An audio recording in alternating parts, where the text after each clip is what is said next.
toza na poisson na biso nde tomoni. Voilà. Et l'autre astuce on a là qui ça, est vraiment simple et puis est rapide pour nettoyer poisson. Na bandina nous de tout ça comme d'habitude, ça dépend ya poisson oyo ozanango. Na bandina nous pour nettoyer poisson nanga kolongolango bekay, mais astuce oyo et ça la oko sala ngo na poisson nyonso. Voilà. Awa na bandina nous pour nettoyer par rapport ya poisson on a zanango loko ezana bekay. Normalement poisson peut na bekay belé, mais oyo je crois ba nettoyer qui ont déjà et puis ils ont vraiment na bekay ebelité. Donc on a toujours nettoyer na poisson na biso kolonga bekay et puis nyonso to landa image. Voilà. Non to comme na astuce na biso te, mais to découvrir astuce na biso. Voilà.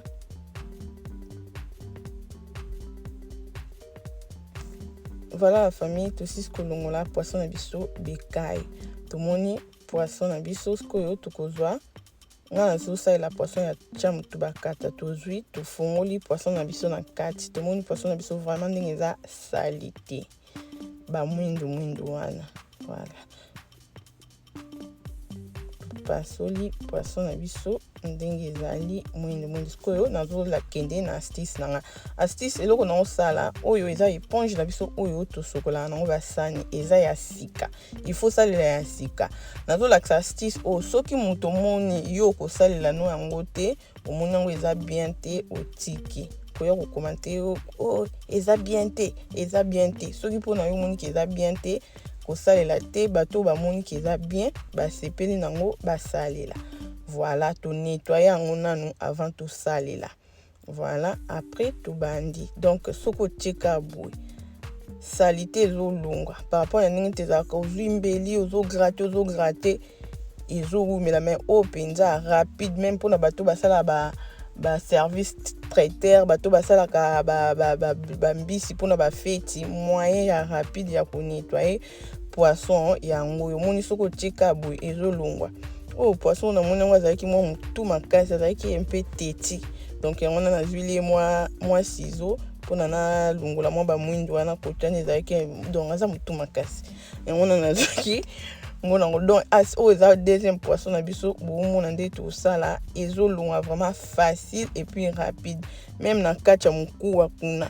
Et loko ça soko si ko ça la chiffon ozui obwaki ko garder en ote pona o soko na su basani ozui avant ça là ozui ya sika soko si obwaki omoni poisson na biso vraiment ndenge esali propre mais rapide.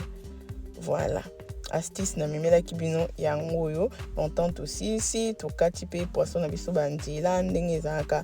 Donc astuce ya facile pona ko nettoyer poisson na biso ko sala ngona poisson Thomson tilapia même na tilapia kutu facile Thomson facile tala poisson na kati ko sala rapide par rapport à nde toza ko zimbeli bando bande ko gratter ba mwindo zo longa tozo gratter na mbeli ba mwindo ezozwa temps pour na elongwa. Mais astuce oyo vraiment facile et simple pour na ko nettoyer poisson na biso dont on a ici ndenge za kaka na fini moi jus de citron na biso na poisson pour na kaka kolongola moi zei. Après wana na nettoyer na ngango na mai normal mai kaka ya malili pour na kolongola goût ya ngai wana.